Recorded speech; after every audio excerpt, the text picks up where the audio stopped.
Bismillahirrahmanirrahim. Assalamualaikum warahmatullahi wabarakatuh. Hello everyone, we are from the second group and we are going to present about teaching vocabulary from subject language teaching and learning strategy. So we have 5 topics which we will explain. Unit 1.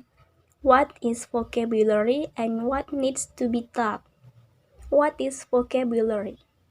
Vocabulary can be defined roughly as the words we teach in the foreign language. Useful convention is to cover all such cases by talking about vocabulary items rather than words. Vocabulary atau kosakata dapat didefinisikan secara kasar sebagai kata-kata yang kita ajarkan dalam bahasa asing.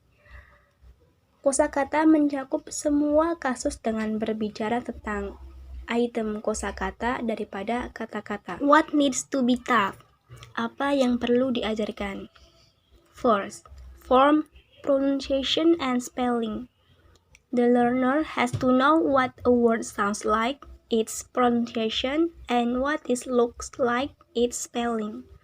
Pelajar harus tahu seperti apa sebuah kata terdengar, pengucapannya, dan seperti apa bentuknya atau ejaannya. The second is grammar. The grammar of a new item will need to be taught if this is not obviously covered by general grammatical rules. Grammar juga perlu diajarkan ketika kita mengajar kata kerja baru, misalnya go.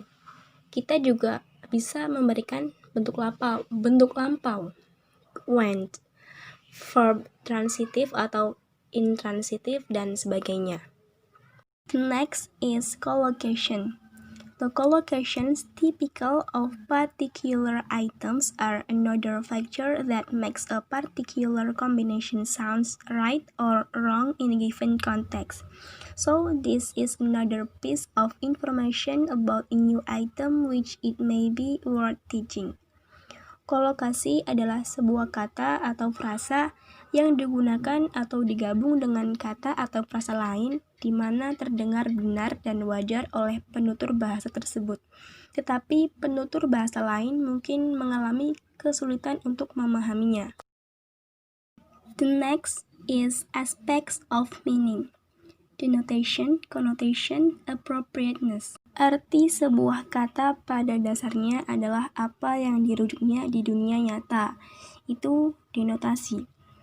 Komponen yang kurang jelas dari arti suatu barang adalah konotasi. Dan appropriateness adalah aspek makna yang lebih halus yang sering perlu diajarkan adalah apakah item tertentu sesuai untuk digunakan dalam konteks tertentu atau tidak. Next is aspects of meaning too, meaning relationships. There are various such relationships. Synonyms atau persamaan kata, antonyms atau lawan kata, hyponyms, item yang berfungsi sebagai contoh spesifik dari konsep umum, cohyponyms or coordinates adalah item lain yang merupakan jenis barang yang sama, seperti contoh merah, hijau, biru, dan coklat adalah coordinate. Selanjutnya ada superordinates, konsep umum yang menutupi item tertentu. Dan yang terakhir ada translation, kata-kata atau ungkapan dalam bahasa ibu peserta didik yang kurang lebih memiliki arti yang setara dengan materi yang diajarkan. The last is word formation. Vocabulary items, whether one word or multi-word, can often be broken down into their component bits. Exactly how these bits are put together with another piece of useful information. Kosakata. Item kosakata, baik satu kata atau banyak kata, seringkali dapat dipecah menjadi bit komponennya. Persis bagaimana bit-bit ini disatukan adalah informasi berguna lainnya. Unit 2. Presenting new vocabulary. This unit looks at the varied ways a new word can be presented to learners. Stage 1.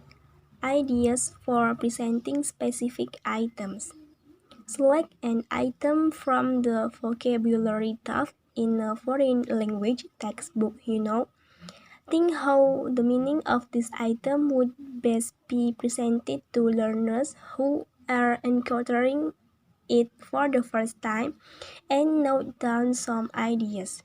If you are working in a group, 3 or 4 participants then get together, share ideas, and contribute new ones to each other. Stage 2. Studying further techniques. Putting your practical suggestion aside for the moment, study a list of different techniques of presenting the meaning of new vocabulary in a group. This list may be compiled by a brainstorm among participants or derived from books 5-1 or combination of the two. Singkirkan saran-saran praktis Anda untuk sementara waktu. Pelajari daftar teknik yang berbeda untuk menyajikan arti dari kosakata baru. Dalam sebuah kelompok, daftar ini dapat disusun melalui curah pendapat di antara para peserta atau diambil dari kotak 5.1 tadi atau kombinasi dari keduanya. Stage 3. Application and comparison. Identify which one or more of the techniques were used in your own ideas for presentation.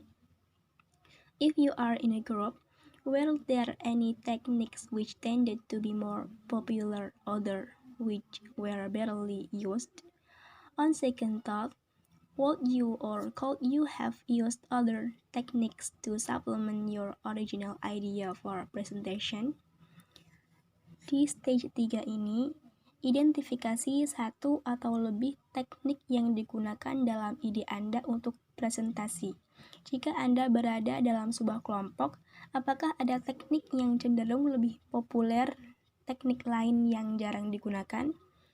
Setelah dipikir-pikir, apakah Anda akan menggunakan teknik lain untuk melengkapi ide original Anda untuk presentasi? Stage 4. Discussion. On the basis of the information gathered in stage 3 or your own reflection, discuss orally or in writing generalization that can be made about the usefulness of the different techniques. Berdasarkan informasi yang dikumpulkan di tahap 3 atau refleksi Anda sendiri, diskusikan secara lisan atau tertulis generalisasi yang dapat dibuat tentang kegunaan dari teknik yang berbeda. Untuk mempresentasikan kosakata baru, kita bisa melakukan stage 1 dengan pilih item dari kosakata yang diajarkan di buku teks bahasa asing yang Anda ketahui, kemudian pikirkan bagaimana arti dari item ini yang paling baik untuk disajikan kepada pelajar yang bertemu dengannya untuk pertama kali dan catat beberapa ide. Or we can also see these books for ways of presenting the meaning of new items. Unit 3. Remembering vocabulary. There are various reasons why we remember some words better than others. The narrative of the vocabulary itself, in what situation the word is observed, the method of memorization, and so on. Here's an interesting way to examine a few factors. It is actually memory, which involves repeating as many words as possible in a predefined list. Usually these exercises are not performed in the classroom, but the results have clear relevance for the learning and maintenance of conventional vocabulary. For solo training, it is recommended to take turn with the repetition method in memorizing it, division of text, some count time, and assess the result. Jadi dalam mengingat kosakata ada berbagai alasan kenapa kita mengingat beberapa kata tuh lebih baik daripada yang lain. Jadi narasi dari kosakata itu sendiri, dalam situasi apa kosakata itu diamati dan kita menggunakan metode penghafalan seperti apa. Ternyata Berikut adalah cara yang menarik untuk memeriksa beberapa faktor. Ini sebenarnya adalah cara kita mengingat memori kosakata tersebut yang melibatkan pengulangan sebanyak mungkin kosakata dalam daftar yang telah kita buat. Biasanya latihan ini tidak dilakukan di dalam kelas, tetapi hasilnya memiliki relevansi yang jelas untuk pembelajaran dan pemeliharaan kosakata. Untuk latihan sendiri dianjurkan untuk berkelompok dan latihannya secara bergiliran dengan metode pengulangan dalam menghafalnya. Pembagian tugasnya yaitu ada beberapa orang yang menghitung waktu dan ada beberapa orang lagi yang menilai hasilnya, begitu secara bergiliran. Task Group Experiment Memorizing Work. Jadi di sini kita ada grup eksperimen untuk mengingat kosakata. We have 5 stage. Stage 1 is preparation. Di dalam persiapan ini kita harus menyiapkan satu salinan dari daftar list kosakata yang sudah disiapkan untuk setiap peserta. Lalu ada kertas hasil untuk menulis berapa kosakata yang dapat kita hafalkan dan penghitung waktu. Lalu di stage 2 is process. In stage 2 process yaitu setiap peserta diberikan beberapa kesempatan dan diberi waktu 3 menit untuk melihat kosakata yang sudah disiapkan dan menghafalnya. Lalu ada beberapa orang yang menghitung waktu dan menulis hasil kosakata yang sudah kita ingat. Stage 3 is result. Result adalah hasil. Hasil dibuat di dalam 2 ronde putaran dalam mengingat kosakata. Di setiap ronde putaran itu kita harus membuat hasil rata-ratanya. Lalu kita bisa lihat di mana perbedaan di dalam 2 hasil tersebut. Stage 4 is conclusion, yaitu kesimpulan. Di dalam kesimpulan ini para peserta harus memberikan kesimpulannya mengenai grup eksperimen ini. Dan yang terakhir ada stage 5 is further discussion. Diskusi lebih lanjut setelah melihat hasil dari grup eksperimen tersebut dan diberikan beberapa pertanyaan. Pertanyaannya patut untuk didiskusikan, yaitu yang pertama, apakah ada kata-kata tertentu yang tampaknya lebih diingat oleh kebanyakan orang? Bisakah Anda menjelaskan ini? Kedua, strategi apa yang digunakan untuk membantu diri mereka sendiri untuk mengingat? Ketiga, apakah ada signifikansi dalam menempatkan item dalam daftar list? Apakah kata-kata dari awal atau kata-kata dari akhir? Unit 4. Ideas for vocabulary work in the classroom. There are 2 ideas for vocabulary activities. For the first, brainstorming around an idea, and the second, identifying words we know. Brainstorming around an idea, write a single word in the center of the board and ask students to brainstorm all the words they can think of they are connected with it. For example, the word tree might produce something like sketch below. Pada tingkat brainstorming, guru menuliskan satu kata di tengah papan tulis dan meminta siswa untuk memikirkan semua kata yang dapat mereka pikirkan yang berhubungan dengannya. Misalnya, contoh pada gambar di bawah ini yaitu terdapat satu kata tree atau pohon.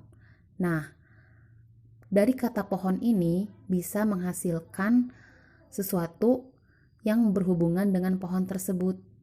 Contoh lain, misalkan kata fruit atau buah-buahan. maka siswa bisa menyebutkan jenis buah-buahan yang ia ketahui. Identifying words we know. The students are given the new text and asked to underline all the words they know. They then get together in pairs or threes to compare. A student who knows something not known to their friends teaches it to them, so that they can mark it in on their text. They then try to guess the meaning of the remaining unmarked items. Finally, the teacher brings the class together to hear results, checking guesses and teaching new items where necessary. This activity tends to be morale boosting, in that it stresses what the students know rather than what they do not. It encourages students cooperating and peer teaching. Pada aktivitas yang kedua adalah mengidentifikasi kata-kata yang kita tahu. Tahap yang pertama adalah siswa diberi teks baru dan diminta untuk menggarisbawahi semua kata yang mereka ketahui. Kemudian mereka berkumpul berpasangan atau bertiga untuk membandingkan seorang siswa yang mengetahui sesuatu yang tidak diketahui temannya mengajarkannya kepada mereka, sehingga mereka dapat menandainya dalam teks mereka. Lalu mereka mencoba menebak arti dari barang-barang yang belum diberi tanda. Dan selanjutnya, akhirnya guru mengumpulkan kelas untuk mendengarkan hasilnya, memeriksa tebakan, dan mengajarkan item baru jika perlu. Kegiatan ini cenderung meningkatkan moral. Dalam hal ini menekankan pada apa yang siswa ketahui daripada apa yang tidak mereka ketahui. Itu mendorong kerjasama siswa dan pengajaran sebaya. Unit 5. Testing vocabulary. There are many different types of vocabulary testing techniques. Example 1 and 2 is multiple choice. Note that only denotative meaning is tested. The test does not need to know the word's connotations, spelling, pronunciation, grammar, or how they would be used in context. The second example allows for more careful and subtle distinctions in meaning. Example 1. Choose the letter of the item which is the nearest in meaning to the word in italics. He was reluctant to answer. A. Unprepared. B. Unwilling. C. Refusing. And D. Slow. Jadi, pada contoh pertanyaan pertama itu, pilih kata yang artinya paling dekat dengan kata yang dicetak miring. Kata yang dicetak miring yaitu kata reluctant. Example 2. Choose the letter of the definition which comes closest in meaning to the word elated. A. Ready and willing. B. Tense and excited. C. Tending to talk a lot. D. In high spirits. Kemudian pada contoh yang kedua, hampir sama dengan contoh pertama. Bedanya makna yang dicari harus lebih hati-hati dan halus. Pada contoh pertama dan kedua, jenisnya yaitu pilihan ganda. Example 3 is matching. As in the previous examples, only meaning is tested. Example 3. Draw lines connecting the pairs of opposites. A. Brave, female, cheap, asleep, fail. B. Awake, expensive, success, cowardly, male. Example 4 is matching. Here, the only thing that is being tested is whether the testee is aware of the existence of the combined word. Example 4. Which of the prefixes in column A can combine with which of the words in column B? Write out the complete words. A. Overtrains, super, dis, inter. B. Human, national, flow, form, invite. Pada contoh yang ketiga adalah pencocokan. Seperti pada contoh sebelumnya, hanya makna yang diuji. Siswa diminta untuk menarik garis dari kolom A ke kolom B yang menghubungkan pasangan yang berlawanan atau antonim. Contohnya di sini ada kata cheap. Cheap itu berlawanan dengan kata expensive dan seterusnya. Kemudian pada contoh keempat itu sama jenisnya, yaitu mencocokkan. Di sini satu-satunya hal yang sedang diuji adalah apakah testis menyadari keberadaan kata gabungan tersebut. Bedanya pada contoh ketiga dan keempat ini, contoh ketiga yaitu menarik garis antonim yang berlawanan, sedangkan yang keempat, contoh yang keempat adalah siswa diminta untuk mencari prefiksnya dari kolom A ke kolom B. Example 5. Odd one out. Again, only meaning is being tested and usually easy to mark. Example 5. Underline the odd one out. Goat, horse, cow, spider, sheep, dog, cat. Jadi pada contoh yang kelima ini adalah mencari satu hewan yang ganjil atau berbeda dari hewan yang lainnya. Di sini kita mengetahui bahwa spider atau laba-laba itu berbeda dari keenam hewan lainnya, karena keenam hewan lainnya itu adalah hewan berkaki 4. Sekali lagi, hanya makna yang diuji dan biasanya mudah untuk ditandai. Example 6. Writing sentences. Spelling and pronunciation of the items are not tested, but most other aspects are. It's difficult to mark objectively, but does check the test's knowledge fairly well. Example 6. For each of the following words, write a sentence that makes its meaning clear. 1. Wealth. 2. Laughter. 3. Decision. 4. Brilliant. Jadi pada contoh keenam ini adalah jenis menulis kalimat. Siswa diminta untuk membuat atau menulis kalimat yang artinya jelas di antara keempat kata tersebut.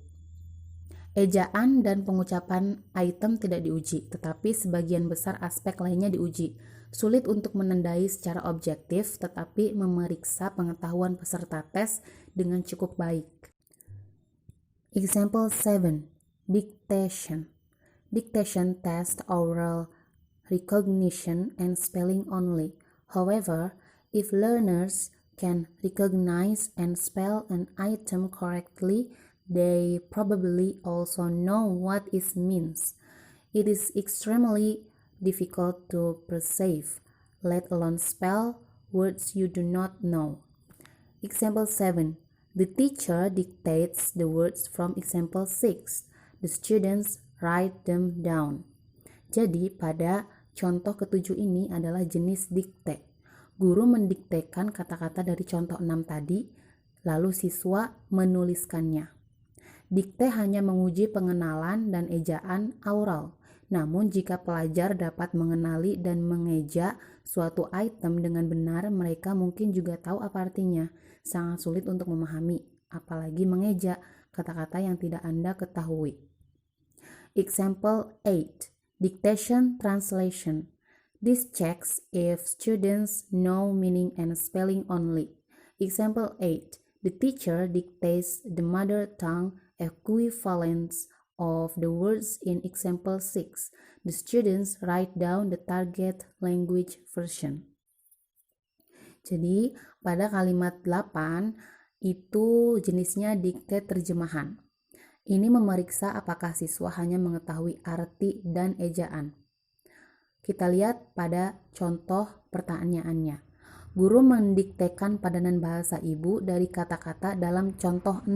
Siswa menuliskan versi bahasa target.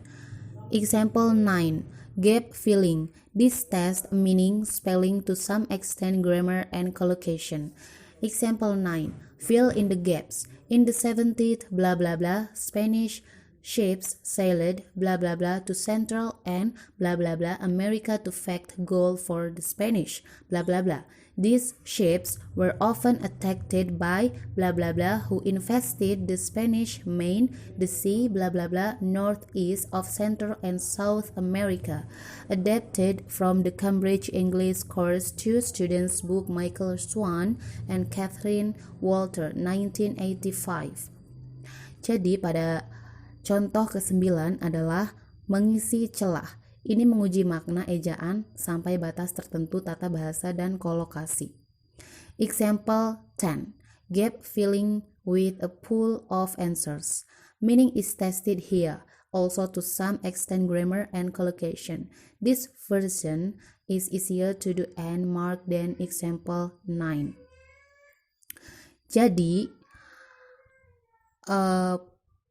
contoh ke-9 dan ke-10 ini hampir sama, bedanya cuma contoh ke-10 ini lebih gampang daripada contoh ke-9 karena di situ sudah ada pilihan katanya, siswa tinggal memilih yang mana kata-kata yang tepat untuk mengisi kalimat yang rumpang tersebut. Example 11. Translation. Translation can test all aspects of an item, but there is a usual difficulty of finding exact equivalence across languages, and it may be tricky to mark. Example 11. Students are given sentences in the mother tongue to translate into the target language or vice versa. Jadi, pada contoh ke-11 ini adalah jenis terjemahan. Terjemahan dapat menguji semua aspek item, tetapi biasanya terdapat kesulitan dalam menemukan padanan yang tepat di seluruh bahasa dan mungkin sulit untuk menandai. Pertanyaannya adalah, siswa diberikan kalimat dalam bahasa ibu atau bahasa kesehariannya untuk diterjemahkan ke dalam bahasa target atau sebaliknya. Contohnya, guru meminta siswa untuk menerjemahkan bahasa Inggris ke bahasa Indonesia. Example 12. Sentence completion. This test denotative meaning only, but is personalized and interesting to do and read. Example 12. Finish the following sentences. 1. I feel depressed when blah blah blah. 2. I never have an appetite when blah blah blah. 3. It was a great relief when blah blah blah. Jadi pada contoh ke-12 ini adalah penyelesaian kalimat. Tes ini denotatif hanya berarti tetapi dipersonalisasi dan menarik untuk dilakukan dan dibaca. Siswa disuruh menyelesaikan kalimat tersebut. Terserah mau kalimat seperti apa, yang pasti harus nyambung dengan kalimat tersebut.